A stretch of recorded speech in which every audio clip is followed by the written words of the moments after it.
అండి అందరికీ నమస్కారం అండి.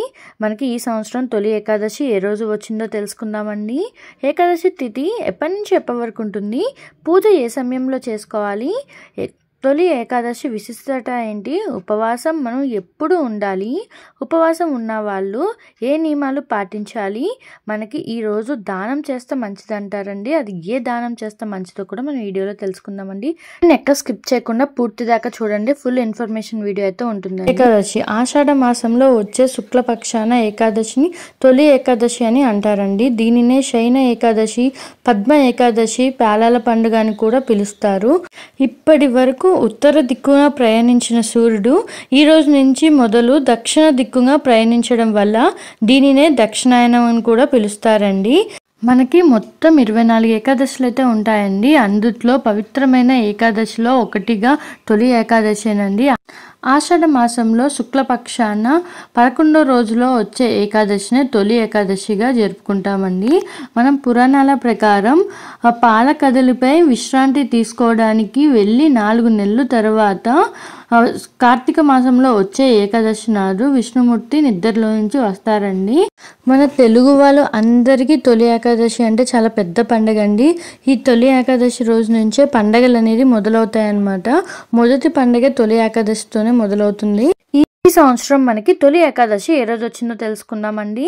స్వస్తి శ్రీ చాందమానేన శ్రీ విశ్వావాసునామ సంవత్సరం, ఉత్తరాయణం, గ్రీష్మ ఋతువు, ఆషాఢ మాసం, శుక్లపక్షం, ఏకాదశి తిదండి. మనకి తొలి ఏకాదశి, శ్రయణ ఏకాదశి, పేలాల పండుగ అని కూడా అంటారు. ఈ సంవత్సరం తిదండి 2025 జూలై 5 శనివారం రోజున రాత్రి 6:24 ప్రారంభమయ్యి జూలై 6 ఆదివారం రాత్రి 8:23 అయితే ముగుస్తుందండి. ఈ సంవత్సరం జూలై 6 ఆదివారం రోజున తొలి ఏకాదశి పండుగనైతే జరుపుకుంటామన్నమాట. అంటే మనకి సూర్యోదయానికి ముందుగా ఉంటే ఏ తిథి ఉంటుందో అదే తిథిగా మనం పరిగణిస్తాం కాబట్టి జూలై 6 ఆదివారం రోజున మన తొలి ఏకాదశి అండి. పూజ చేసుకోవడానికి శుభ సమయం అండి. ఉదయం 4:30 నుంచి 6 వరకు పూజ అనేది చేసుకోవచ్చండి. ఆ సమయంలో కుదరని వాళ్ళైతే 7 నుంచి 9 లోపు ఉదయం పూజ అనేది చేసుకోవచ్చు. తిరిగి 10 నుంచి 11 వరకు పూజ అనేది చేసుకోవాలండి. సాయంత్రం పూట పూజ చేద్దాం అనుకున్న వాళ్ళైతే 5:30 నుంచి 7 వరకు పూజ అనేది చేసుకోవచ్చు అనమాట. మనకి పూజ ఎలా చేసుకోవాలి, పూజా విధానం మనం ఇప్పుడు తెలుసుకుందామండి. ముందుగా మన దగ్గర ఉంటే వెంకటేశ్వర స్వామి ఫోటో కానీ విష్ణుమూర్తిది కానీ ఫోటో అయినా సరే పెట్టుకొని పూజ అనేది చేసుకోవచ్చండి. ఇలాగా మన స్వామివారి దగ్గర తులసి మాలలతో, తులసి దళాలతో లేదా మన దగ్గర ఉన్న పువ్వులతో పెట్టుకొని పూజ అనేది చేసుకోవాలండి. స్వామివారికి ఈరోజు పిండి దీపాలతో వెలిగిస్తే చాలా మంచిదండి.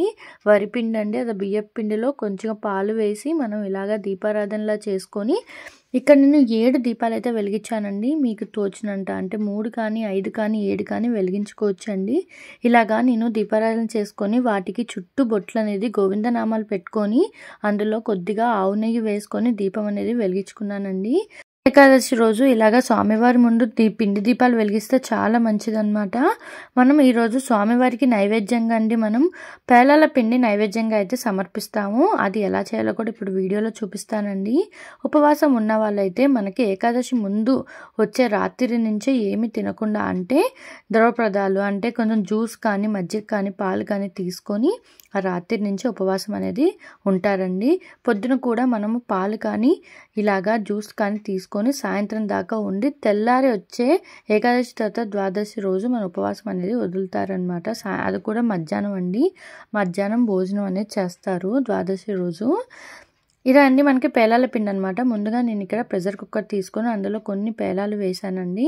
అదే మొక్కజొన్న ఉంటుంది కదా మనకి, అవి వేసాను. బయట మనకి విడిగా అయితే దొరుకుతుందండి. అందులో నేను 2 టేబుల్ స్పూన్ ఆవు నెయ్యి వేసాను. మనకి డైరెక్ట్గా పేలాలు దొరుకుతాయండి, కానీ వాళ్ళు దాంట్లో ఏం ఆయిల్ వేసారో ఏంటో మనకు తెలియదు కదా. ఇలాగ అయితే ఈ మాటలు అయితే ఖచ్చితంగా ఉంటాయండి. అవి మనకి ప్యాకెట్లో దొరుకుతాయి అన్నమాట. అవి తెచ్చుకొని మనం ఇలా చేసుకోవచ్చు అండి. ఆవు నెయ్యి కానీ మన దగ్గర నెయ్యి ఉంటే నెయ్యి వేసి చేసుకోవచ్చు. నేను ఆ పేలాలన్నీ ఇప్పుడు మిక్సీలో వేసానండి. వేసి దాన్ని ఫస్ట్గా ముందు పౌడర్ చేశాను. దాని తర్వాత మనం ఎన్ని పేలాలు తీసుకున్నామో అంతే నేను బెల్లం అనేది వేసుకున్నాను అనమాట. ఒక్కసారి మనం మిక్సీ పట్టుకుంటే అయిపోతుందండి. ఇదేనండి స్వామివారికి నైవేద్యం అనమాట. ఏకాదశి రోజు స్వామివారికి పెట్టే నైవేద్యం అండి పేలాల పిండి. ఇది మనం స్వామివారి దగ్గర నైవేద్యంగా పెట్టుకొని ఇంట్లో వాళ్ళందరూ స్వీకరించవచ్చండి. ఇలాగండి చాలా సింపుల్గా అయితే అయిపోతుంది. ఇదే పెట్టాలండి అని ఏం లేదండి. మీ దగ్గర ఉన్న పండ్లు కానీ కొబ్బరికాయ అయినా కొట్టుకొని స్వామివారికి లేదా పరవాన్నమైనా చేసి కూడా మనం స్వామివారికి నైవేద్యంగా సమర్పించవచ్చు. ఇలాగే చెప్పినట్టు చేయాలని ఏం లేదండి. మనం మనస్ఫూర్తిగా ఎలా చేసినా స్వామివారు మన పూజను అయితే స్వీకరిస్తారండి.